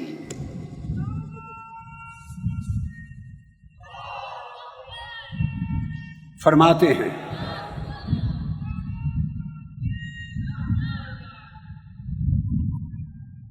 حضرت مالک بن دینار فرماتے ہیں میں نے حج کی راہ میں ایک جوان دیکھا. ہر جوان سوچے نا کس کو دیکھا؟ بولیے نا. ایک جوان دیکھا. میری آرزو ہے کہ آج اس زمانے میں کچھ جوان پھر ایسے پیدا ہو جائیں. کچھ جوان ایسے پیدا ہو جائیں. اس کے پاس نہ کوئی توشہ تھا، نہ پانی تھا، نہ زیادہ سفر تھا. پیدل جا رہا ہے. میں نے سلام کیا، اس نے جواب دیا. میں نے پوچھا جوان کہاں سے آ رہے ہو؟ اس نے جواب دیا اس کے پاس سے. کیا جواب دیا؟ اس کے پاس سے آ رہا ہوں. میں نے پوچھا کہاں جا رہے ہو؟ اس نے کہا اسی کی طرف جا رہا ہوں. میں نے کہا تمہارا توشہ سفر، سامان سفر کس کے پاس ہے؟ اس نے کہا اسی کے پاس ہے. میں نے کہا پانی، ضروریات زندگی کے بغیر بھی بلا سفر طے ہوتا ہے، تو کیسے گزر اوقات ہوگی؟ اس نے کہا میں نے چلتے ہوئے 5 حرف لے لیے تھے. وہ 5 حرف پوچھا کیا ہے؟ کہا کاف ہا یا عین صاد. کاف ہا یا عین صاد، یہ 5 حرف لے لیے تھے. میں نے پوچھا تو ان کا کیا مطلب ہے؟ کہتے ہیں کاف سے مراد ہے کہ وہی کافی ہے. کاف کا معنی ہے، اس نے مجھے بتا دیا میں ہی کافی ہوں. کاف. ہا اس کا معنی ہے وہی ہادی ہے، جو ضرورت ہوگی میں کافی رہوں گا، جہاں بھولو گے میں ہی رہنمائی کروں گا، ہدایت کروں گا. یا سے مراد ہے جگہ اور پناہ دینے والا، جہاں مشکل آئے گی میں ہی پناہ دوں گا. اور عین کا معنی ہے عالم، خبر رکھو کہ تمہارے ہر حال کا سب سے بہتر جاننے والا میں ہوں. اور صاد کا معنی ہے صادق، جو وعدہ اس نے کر دیا ہے وہ اس میں سچا ہے. کہتے ہیں ان 5 باتوں کے بعد مجھے حاجت نہیں. حضرت مالک بن دینار کہتے ہیں کہ میں اس کی بات سن کے حیران ہوا، اور میں نے کوشش کی کہ کچھ ان کو کپڑا کوئی چیز دے دوں. اس نے کہا نہیں مالک بن دینار نہیں، اگر لوں گا اور حلال ہوگا تو حساب دینا ہوگا، حرام ہوگا تو عذاب بھگتنا ہوگا. حلال ہوگا تو حساب دینا ہوگا، اگر حرام ہوگا تو عذاب بھگتنا ہوگا. اس لیے مجھے آزمائش سے محفوظ رکھ. وہ کہتے ہیں پھر ہم وقت آ گیا حج کا، سب نے احرام باندھے، لبیک اللہم لبیک کی آوازیں گونجیں. وہ چپ دنگ ششدر حیران کھڑا ہے. میں نے کہا جوان تو بھی تلبیہ کہہ. اس نے کہا مجھے ڈر لگتا ہے کہ کہیں میں لبیک کہوں تو جواب نہ آ جائے کہ لا لبیک ولا سعدیک، کہ میں تیری بات نہیں سنتا اور تیری طرف تکتا بھی نہیں ہوں. کہتے ہیں وہ جوان غائب ہو گیا میری نگاہ سے. میں نے اس کو مینا میں پایا قربانی کے دن. وہ بیٹھا تنہا یہ شعر کہہ رہا تھا کہ ہر محبوب اپنے عاشق کی قربانی قبول کرتا ہے. ہر محبوب عاشق کی قربانی قبول کرتا ہے. میرے محبوب ہر کوئی آج تیرے حضور قربانی دے رہا ہے، کوئی بکرے کی، کوئی مینڈے کی، ہر کوئی قربانی دے رہا ہے. میرے پاس اور کچھ نہیں جو قربان کرو سوائے اپنی جان کے. تو اپنے عشق میں میری اپنی جان کی قربانی قبول کر. اس نے یہ شعر پڑھا اور چیخ نکلی. ہم آگے بڑھے، اس کی روح قفس انصری سے پرواز کر چکی تھی. سارا دن پریشان رہے. رات آئی، اس کی تدفین ہو گئی. تدفین کے بعد پہلی رات آئی تو وہ خواب میں ملا وہ جوان عارف، وہ عاشق. میں نے پوچھا اے عاشق تیرے ساتھ کیا معاملہ ہوا؟ اس نے کہا وہی معاملہ کیا مولا نے جو بدر کے شہیدوں کے ساتھ ہوا. وہی معاملہ ہوا جو بدر کے شہیدوں کے ساتھ ہوا. میں نے پوچھا وہ کیسے؟ وہ تو بدر کے شہید تھے. کہا انہیں کافروں کی تلوار نے مارا تھا. وہ کافروں کی تلوار سے مارے گئے تھے، میں عشق جبار کی تلوار سے مارا گیا ہوں، مجھے عشق جبار کی، مولا کے عشق کی تلوار نے شہید کیا ہے۔ اللہ نے وہی میرے ساتھ حال کیا۔ حضرت ابراہیم بن شیبان رحمۃ اللہ تعالیٰ علیہ، وہ بھی سلف صالحین میں اکابر عرفاء اور عاشقوں میں سے، ان سے کسی نے پوچھا کہ عارف کی علامت کیا ہے، عارف کسے کہتے ہیں؟ انہوں نے کہا میں آپ کو علامت بتاتا ہوں کہ میں اپنے شیخ حضرت ابو عبداللہ المغربی کے ساتھ کوہ طور پر گئے۔ اب طور پر 70 عاشقوں کی جماعت تھی، 70 عاشق تھے۔ ہمارے اس گروہ میں ایک نوجوان بھی آیا، اس پر بڑی رکت کی کیفیت رہتی تھی۔ ہم نماز پڑھتے تو ہمارے ساتھ شریک نماز ہوتا، علمی تذکرہ ہوتا تو وہ بڑے غور سے سنتا بیٹھتا، حال کا بیان ہوتا تو اس کے آنسو گرتے، ہم اس کو سنتے رہتے۔ میرے شیخ ابو عبداللہ المغربی نے بتایا کہ ایک روز ہم طور کے ہی علاقے میں ایک درخت کے نیچے بیٹھے تھے سبزے پر، شیخ نے عشق اور معرفت کا مضمون بیان کیا، عشق اور معرفت کا۔ وہ جوان سنتا رہا عشق اور معرفت کا مضمون، اچانک اس نے گرم سانس لی، اس طرح گرم سانس لی اس نے، آہ بھری، اس آہ سے جتنا سبزہ سامنے تھا اس کو آگ لگ گئی، سبزہ جل گیا۔ اس نے، میرے شیخ نے کہا جس کے اندر عشق کی اتنی گرمی پیدا ہو جائے اس کو عارف کہتے ہیں۔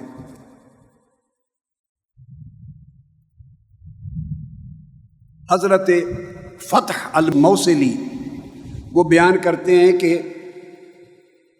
ایک شخص بیان کرتے ہیں ان کے اصحاب اور تلامذہ میں سے کہ میں حضرت فتح الموصلی کے پاس گیا، بڑے اکابر اولیاء میں سے، وہ رو رہے تھے اور میں نے دیکھا کہ ان کے آنسو زردی مائل تھے، آنسو زردی مائل تھے۔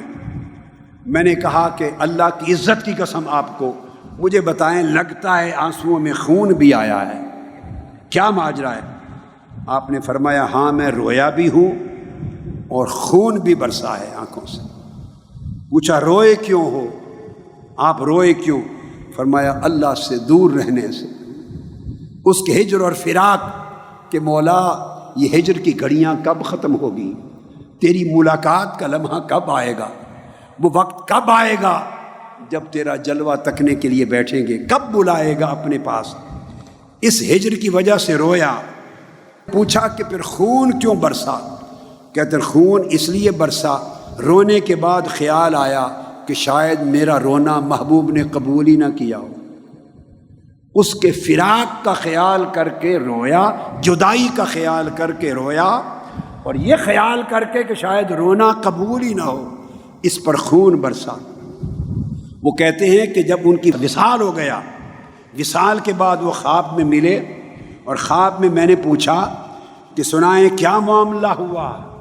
فرماتے اللہ رب العزت نے بخش دیا۔ اللہ سے کوئی بات بھی ہوئی؟ خواب میں پوچھتے ہیں، جنت میں کوئی بات بھی ہوئی؟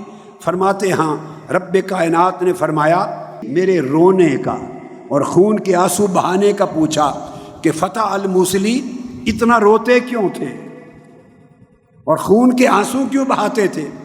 میں نے عرض کیا مولا ایک تو تیری جدائی رواتی تھی اور ایک یہ خیال خون برساتا تھا کہ شاید تو نے قبول نہیں کیا۔ اس پر اللہ رب العزت نے جنت میں اس کو جواب دیا، کہا کہ فتح الموصلی ہر روز تیرا نام اعمال لے کر فرشتے میرے حضور پیش ہوتے تھے، جانتے تھے کہ میرا خاص بندہ ہے، تیرا نام اعمال ہر روز پیش ہوتا تھا۔ اللہ پاک نے فرمایا مجھے اپنی عزت کی قسم کہ 40 سال تک ہر روز تیرے نام اعمال کو دیکھتا رہا، 40 سال میں ایک دن کے نامہ میں بھی کوئی گناہ درج نہیں تھا۔ اطاعت گزاری کا یہ عالم اور عشق میں گری اوزاری کا وہ عالم کہ 40 سال میں ایک گناہ درج نہیں نامہ اعمال میں، اور تعلق عشق میں کہ کہیں محبوب کی جدائی کب ختم ہوگی اور کہیں محبوب رد نہ کر دے میرے رونے کو، تو میں نے آپ کو یاد ہے یہ کہا تھا کہ عشق ہر مرض کا علاج اس لیے ہے کہ ہر زعم اور گمان مٹا دیتا ہے، ہر کبر اور عجب مٹا دیتا ہے، اپنے عمل کا دیکھنا مٹا دیتا ہے، اپنے عمل میں کوئی خوبی نظر نہیں آتی۔ عاشق ذلت کو گوارا کرتا ہے، منگتا بنتا ہے اور سمجھتا ہے محبوب میں تو تجھے تکنے کے بھی قابل نہیں، تو اگر پردہ اٹھا دے تو تیرا احسان، میں تیرے در پہ کھڑے ہونے کے قابل نہیں، تو نے کھڑا ہونے دیا تیرا احسان، میں تیرے لیے جاگنے بیٹھنے کے قابل نہیں، تو نے یاد کرنے کا موقع دیا تیرا کرم۔ عاشق کا زاویہ نگاہ بدل جاتا ہے، وہ یوں سوچنا چھوڑ دیتا ہے کہ میں نے یہ کیا۔ اولیاء کہا کرتے تھے کہ ساری بربادی 4 چیزوں میں ہے، ساری بربادی 4 چیزوں میں ہے، انا، نحنو، لی و عندی۔ اولیاء کہتے ہیں ساری بربادی 4 چیزوں میں ہے، میں بولیے کس میں؟ میں یا ہم میں، انا و نحنو، یا میں تباہی ہے یا ہم میں، اور ہم کا مطلب ہے کہ پھر گروہ بن جاتا ہے، اتباع پیروکار ہو جاتے ہیں، خاندان مل جاتے ہیں، ماننے والے ہو جاتے ہیں، دست و بازو ہو جاتے ہیں، تو میں سے بڑھ کر بندہ سوچتا ہے ہم، یعنی میں طاقت آ جاتی ہے، میں اور بڑی ہو جائے تو ہم میں بدل جاتی ہے، بندے کو میں تباہ کرتی ہے، پھر بندے کو ہم تباہ کرتا ہے، پھر لی میرے لیے، یعنی یہ میرا ہے، یہ میرا ہونا تباہ کرتا ہے کہ یہ شے میری ہے، میری ہونے کا خیال تباہ کرتا ہے، میرے ہونے کا خیال تباہ کرتا ہے، میرا حق ہے، میرا حق تباہ کرتا ہے، میری عزت یہ تباہ کرتی ہے، میری پہچان یہ خیال تباہ کرتا ہے، میری ریکگنیشن یہ خیال تباہ کرتا ہے، میری اپریسیشن یہ خیال تباہ کرتا ہے۔ تو کہا یا میں برباد کرتا ہے یا ہم، میں بڑی ہو جائے اس میں کبر کی ہوا بھر جائے تکبر کی، تو ہم طاقت بن جاتی ہے، برباد کرتی ہے، یا یہ کہ یہ میری شے ہے، بس بندے تو خود ہی کچھ نہیں تو تیری شے کہاں سے آ گئی؟ سوچ، تو ایک حقیر پلید قطرہ تھا، تیری ابتدا کہاں سے ہے؟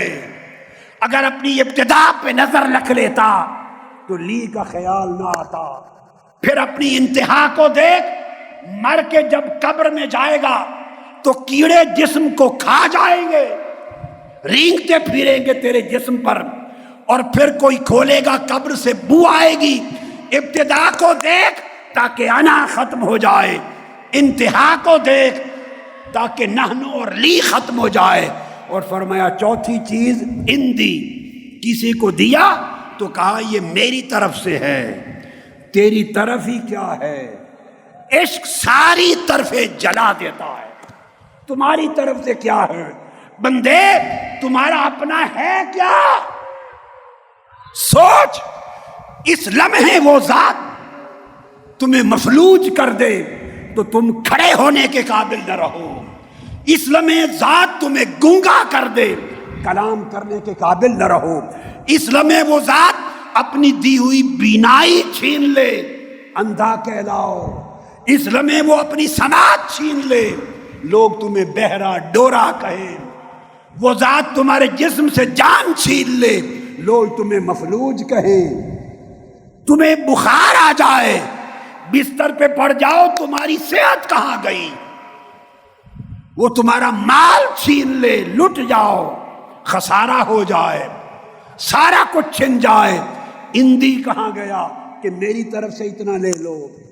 بندے سوچ، تیری کوئی طرف نہیں، طرف صرف خدا کی ہے، تیری کوئی عزت نہیں، عزت صرف خدا کی ہے، تیری کوئی ملکیت نہیں، ملکیت فقط خدا کی ہے۔ من عندی یہ 5ویں چیز ہے، میری طرف سے، یہ من عندی میری طرف سے، منی مجھ سے، انی میری جانب سے، یہ سارے منی انی من عندی عندی یہ ساری چیزیں بندے کے نفس کو اپنے سامنے لاتی ہیں۔ اخلاص کی قاتل ہیں، ریا کو پرورش دینے والی، تکبر کو پالنے والی، تواضع کو ختم کرنے والی، انکساری کی جڑ کاٹنے والی، یہ نفس کی خرابیاں ہیں۔ میں کوئی شے نہیں، میں کا حق کہنے کا رب ذوالجلال کو ہے، ہم کہنا کسی کا حق نہیں۔ نحن نزلنا ذکر، ہم کا کہنا اس کی شان ہے۔ دینے والا وہ، لینے والا وہ تمہیں چلائے تو تو چلتا ہے، وہ بٹھا دے تو بیٹھتا ہے، کھلا دے تو کھاتا ہے، چھین لے تو تو کلاش ہے، صحت لے لے تو تو بیمار ہے، جان لے لے تو تیرا نام بدل جاتا ہے، لوگ تجھے میت کہتے ہیں۔ وہی بیٹے، وہ بیٹیاں، وہ بیوی، وہ بچے، وہ بھائی جن کے لیے تو مرتا تھا، جن کے لیے تو کماتا تھا، جن کے لیے حرام لوٹتا تھا، جن کے لیے خیانت کرتا تھا، جن کے لیے مارا پھرتا تھا، وہی کہیں گے دیر ہو رہی ہے، اٹھاؤ میت کو لے جاؤ دفناؤ۔ کہاں گئے تیرے دوست؟ کہاں گئے تیرے بیوی بچے؟ کہاں گئے تیرے خون کے رشتہ دار؟ کہاں گئے تجھ سے محبت کا راگ الاپنے والے؟ اور کہاں گئے جن کے لیے تو مرتا تھا وہ سب رشتے؟ اب وہ رشتہ اس نے تیرا نام بدل دیا، پہلے نام تھا اللہ بخش، اب کوئی نہیں کہتا کہ یہ اللہ بخش پڑا ہے۔ تیرا نام تھا محمد عرفان، اب کوئی نہیں کہتا کہ محمد عرفان پڑا ہے۔ تیرا نام تھا غلام رسول، کوئی نہیں کہتا کہ غلام رسول ہے۔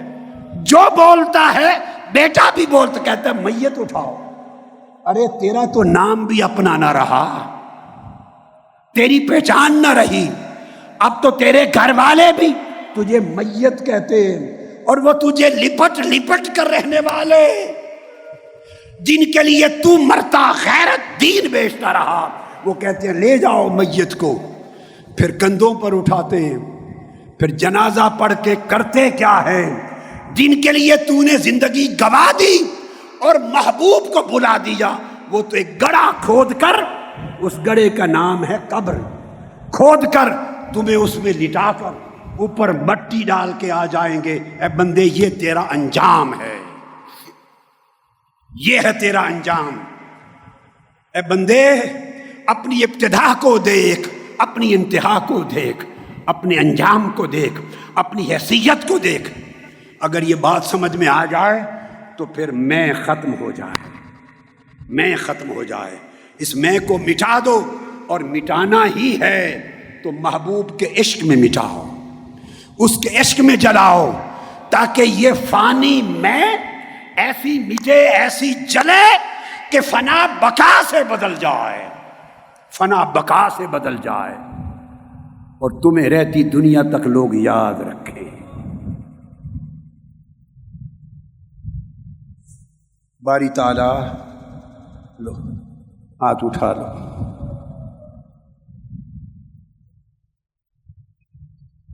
اللہم صلی علی سیدنا، آنکھیں بند کر لیں اور رو لیں، اس عشق کی بستی میں، اس کو آنسوؤں کی بستی میں بدل ڈالیں۔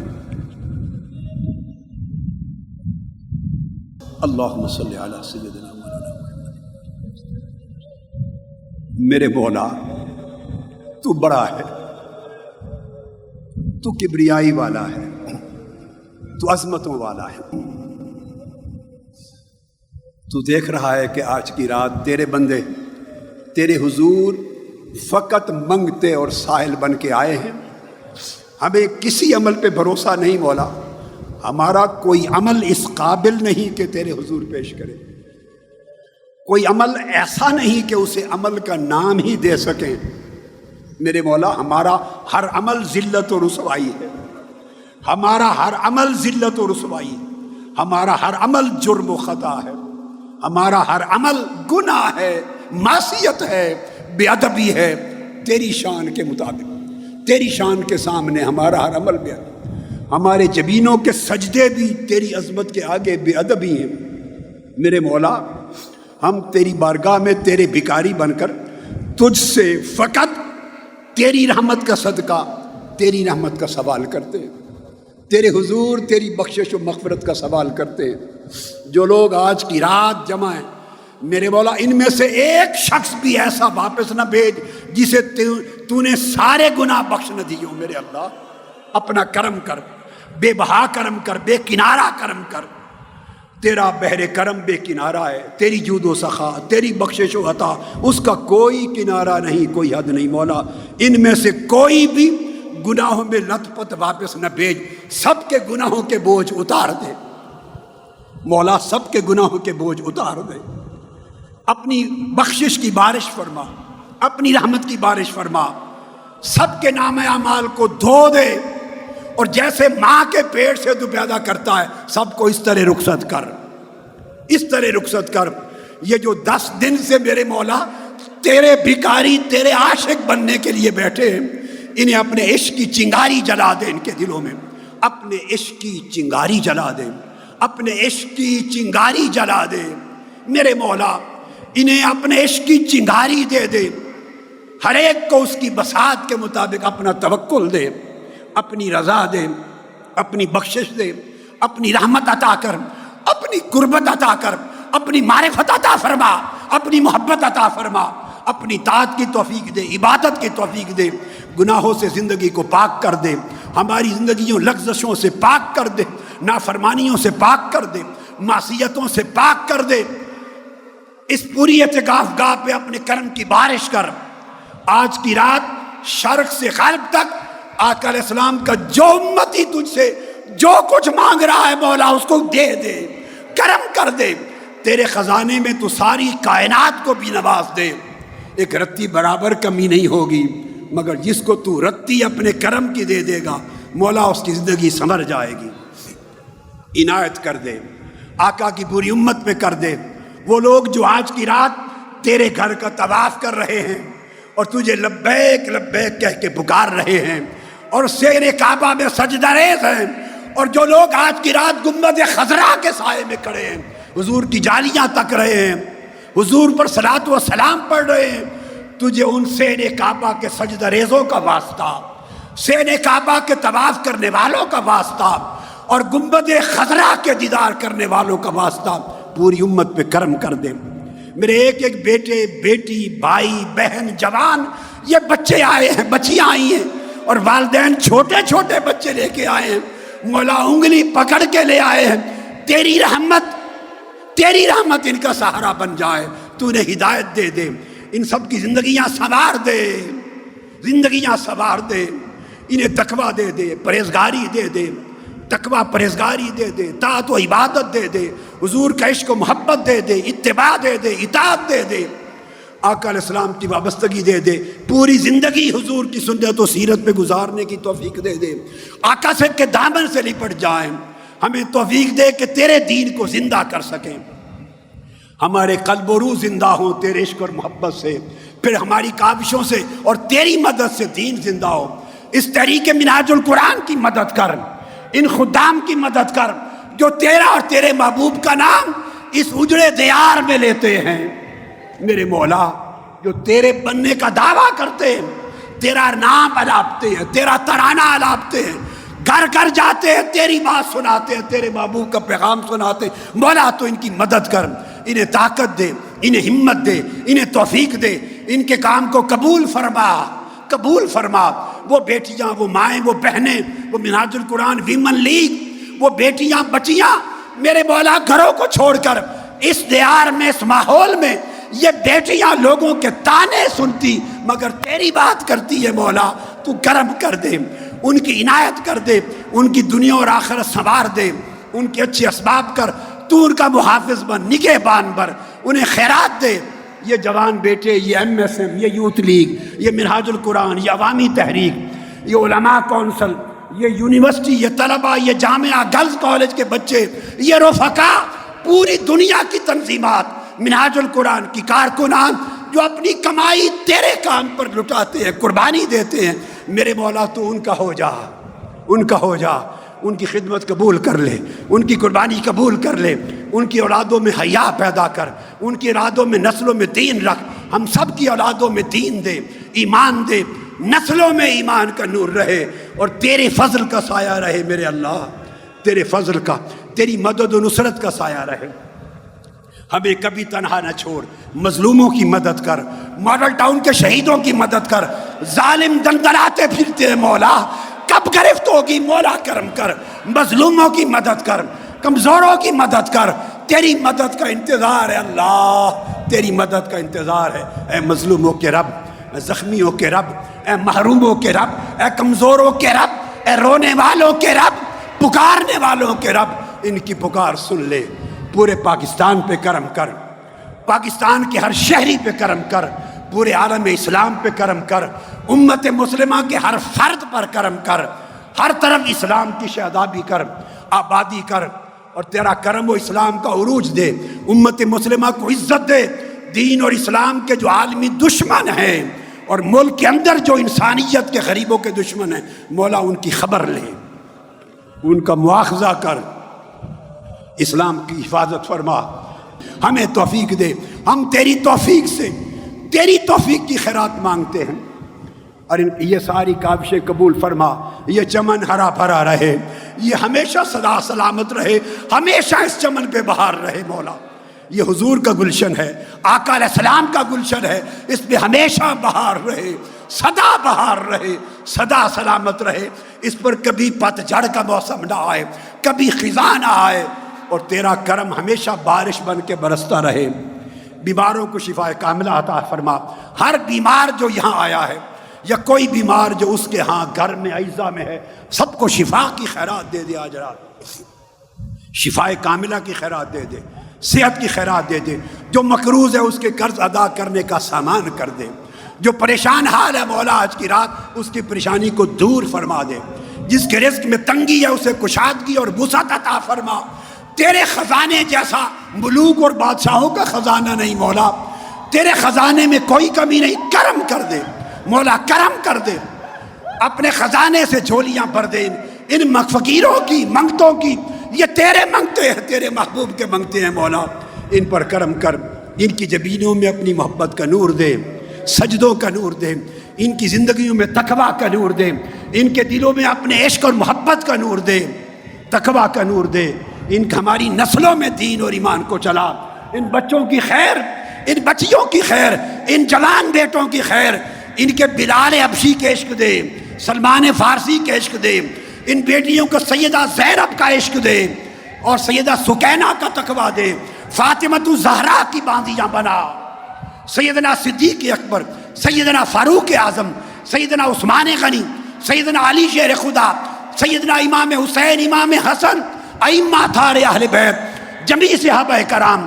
جمیع تابعین، اتباع التابعین، سلف صالحین، اولیاء بزرگان دین، ان کا نقش قدم دے، ان کی اتباع دے، قدوۃ الاولیاء، تیرے ولی، تیرے محبوب سیدنا طاہر علاء الدین، ان کا صدقہ انہیں خیرات دے، داتا گنج بخش تیرے مقرب ولی علی اجویری، ان کا صدقہ انہیں خیرات دے، خواجہ اجمیر غریب نواز علی الہند کا صدقہ انہیں خیرات دے، قطب الدین بختیار کاکی صدقہ خیرات دے، نظام الدین اولیاء کا صدقہ خیرات دے، بابا فرید الدین گنج شکر کا صدقہ خیرات دے، شاہ نقش بند کا صدقہ خیرات دے، شاہ سور ورد کا صدقہ خیرات دے، غوث العظم سیدنا شیخ عبد القادر جیلانی کا صدقہ، اویس کرنی کا صدقہ، جنید بغدادی کا صدقہ، ابوبکر شبلی کا صدقہ، سری ساتقی کا صدقہ، معروف کرخی کا صدقہ، رابعہ عاشقہ کا صدقہ، تجھے تیرے سب عاشقوں اور عارفوں کا واسطہ مولا،